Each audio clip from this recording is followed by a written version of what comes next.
Swastiastu. Terima kasih telah hadir di video pembelajaran kita hari ini. Saya Wayan Tantra Awiana, guru agama Hindu, ya.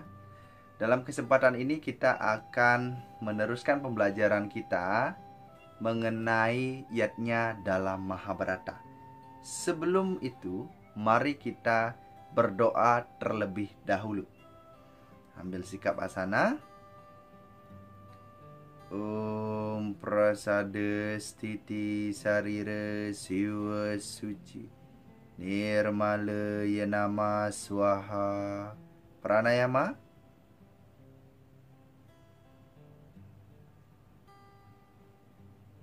Karasudana. Om Sudamam Swaha. Om Ati Sudamam Swaha. Saraswati puja mulai. Om Saraswati Namastubhyam Varadeka Marupini Siddhyaranbam Karisyami Sidir Bhavantu Me Sada. Kita lanjutkan dengan mengucapkan Om 3 kali, hening. Kemudian kita akhiri dengan Paramasanti. Mantra mulai. Om.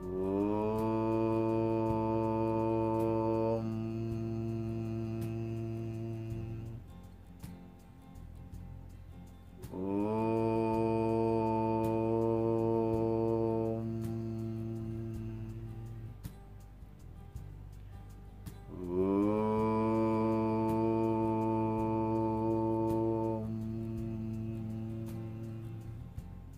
Hening.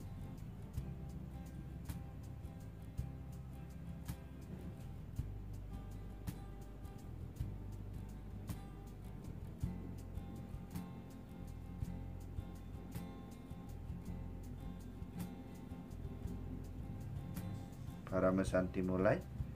Om Santi Santi Santi. Om. Selesai. Terima kasih. Bagaimana kabar anak-anak semua? Semoga senantiasa dalam keadaan yang baik, ya, sehat. Oh iya, saat ini kita masih dalam situasi pandemi.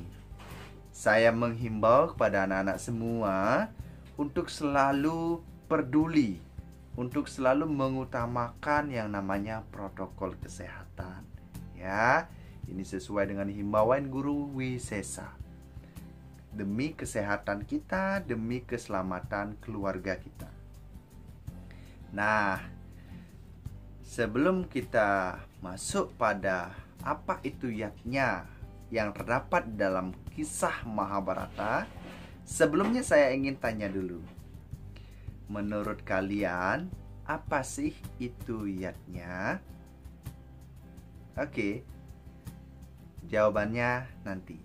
Sekarang kita akan cari tahu dulu apa tujuan kita mempelajari, ya. Kita lihat alur, ya, mapnya kita, pelajaran kita, yaitu pertama, yatnya dalam Mahabharata. Kemudian kita akan mempelajari tentang pengertian dan hakikat yatnya.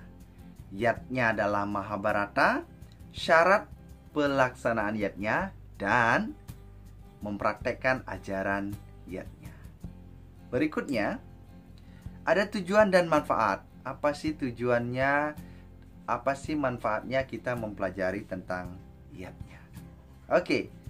Tujuannya adalah agar kalian sebagai seorang siswa itu mengetahui pengertian yatnya, hakikat yatnya, syarat pelaksanaan yatnya, dan cara mempraktekannya.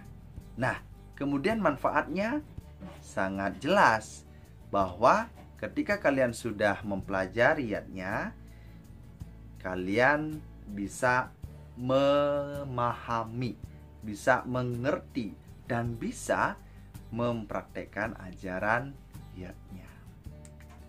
Nah, kita akan mulai dari satu sloka dari Yajurveda, ya, Mandala 18, Mantram 3.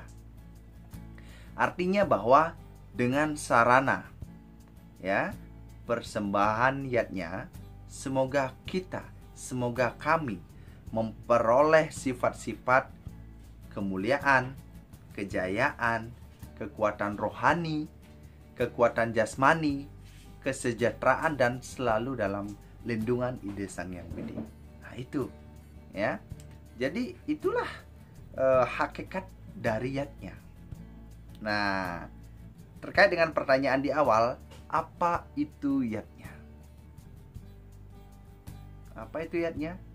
Ya, yatnya ya berasal dari bahasa Sanskerta, dari akar kata yuj ya, yang artinya memuja dan mempersembahkan. Berdasarkan tujuannya, yatnya itu dibedakan menjadi 5 jenis. Ada yang masih ingat dengan istilah pancayatnya? Ya, bagiannya pertama ada dewa yatnya, kemudian ada resi yatnya, ada pitra yatnya, ada buta yatnya, dan terakhir ada manusia yatnya.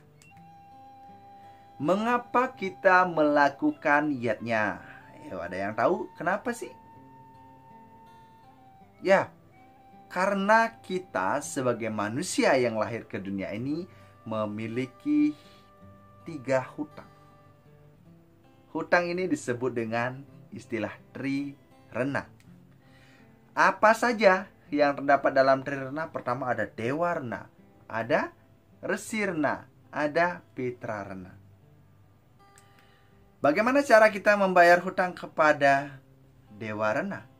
Dengan melakukan dewa yatnya dan buta yatnya. Bagaimana cara kita membayar hutang kepada Resi Rena? Dengan cara melakukan resi yatnya. Dan bagaimana cara kita membayar hutang kepada Pitra Rena? Caranya dengan melakukan pitra yatnya dan manusia yatnya. Nah, itulah yang menjadi penyebab kenapa kita mesti melakukan yatnya ya.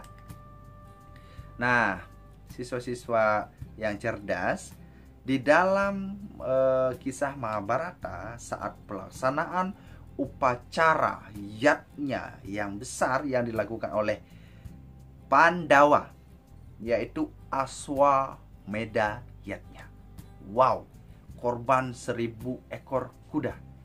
Bukan ekornya ya, tetapi 1000 kuda yang dipersembahkan dalam yatnya ini. Nah, di masa Dwapara Yuga ini itu yatnya yang besar sekali ya, atau disebut dengan yatnya yang berkuantitas utama. Jumlahnya sangat besar ya. Oke. Nah, di cerita ini disampaikan bahwa ketika Pandawa melakukan yatnya yang begitu wah ya, mengundang maharsi dari berbagai penjuru. Mereka baru selesai bertapa datang. Lalu dijamu, diberikan makanan ya. Lalu di sana adalah seorang maharsi yang sedang duduk menikmati makanan ya. Lalu dari kejauhan terlihat Drupadi sedang melihat ya. Oh, ada maharsi yang ternyata sangat menikmati hidangan yang dipersembahkan, hidangan yang diberikan oleh Pandawa ya. Pada saat itu maharsi ini ya, namanya juga maharsi dari pertapaan ya. Rambutnya terurai ya, pakaiannya tidak bersih lagi ya. Kemudian menikmati makanan terburu-buru. Lalu di sana Drupadi bilang ya, loh kok maharsi itu cara makannya seperti itu ya, seperti tidak pernah menikmati makanan sebelumnya. Nah, ternyata apa yang diucapkan oleh Drupadi itu menciderai yatnya yang besar itu. Jadilah yatnya ini dikenal dengan istilah Raja Sikayatnya. Yatnya yang besar tetapi apa?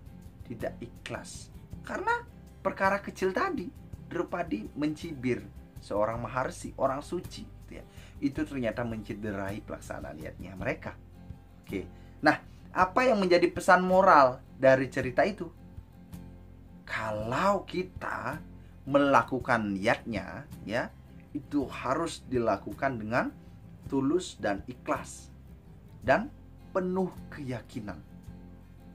Itu ya. Nilai-nilai yatnya yang terdapat di dalam cerita itu ada resiatnya, ada dewa yatnya, ada manusia yatnya, ada leluhur juga untuk leluhur jadi pitra yatnya. Kemudian untuk alam semesta ada buta yatnya. Lalu kita akan melihat bagaimana syarat pelaksanaan sebuah yatnya. Nah, pertama ada sastra. Yatnya itu harus dilakukan berdasarkan sastra, berdasarkan Weda, ya. Entah itu Bhagavad Gita, ya, yang menjelaskan Patram, Puspam, Palam, Toyam, ya. Bunga, sekutu bunga, sehelai daun, sebiji buah, seteguk air, ya. Ini adalah mesti ada dasar. Ya.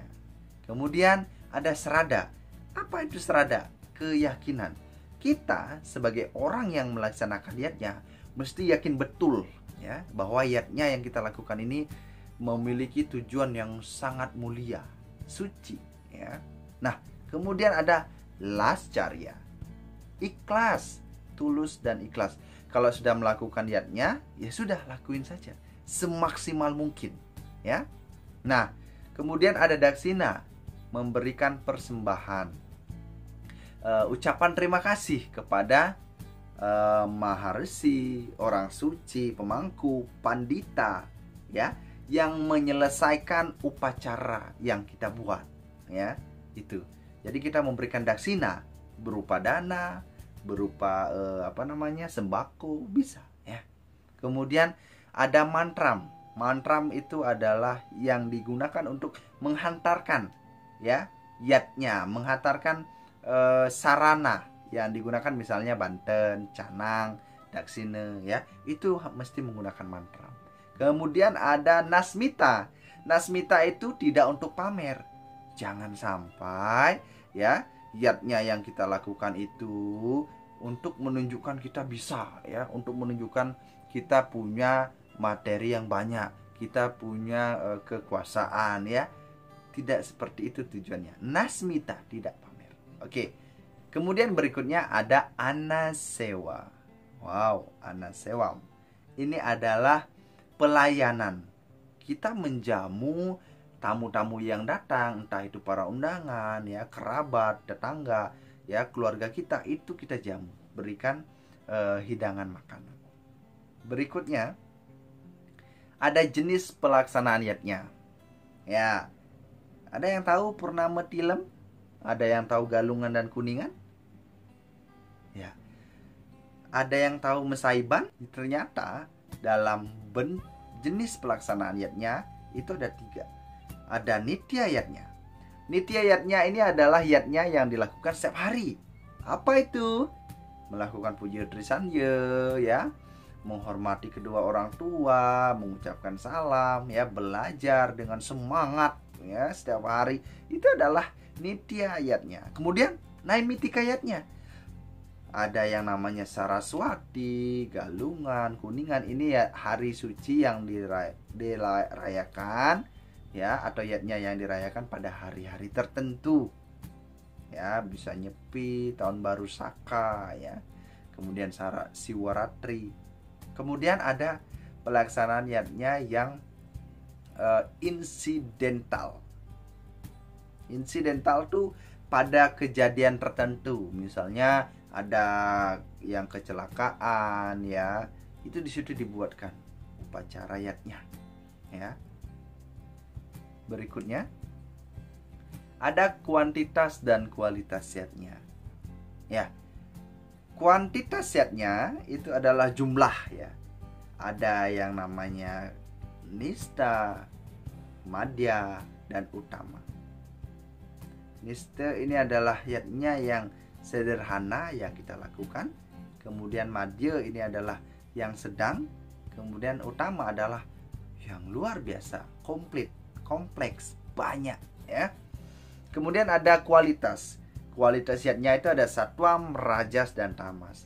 Satwam ini adalah yatnya yang ideal, yatnya yang terbaik ya, melakukannya dengan menggunakan syarat tadi. Ada ikhlas, ada keyakinan, ada mantram, ada daksina ya.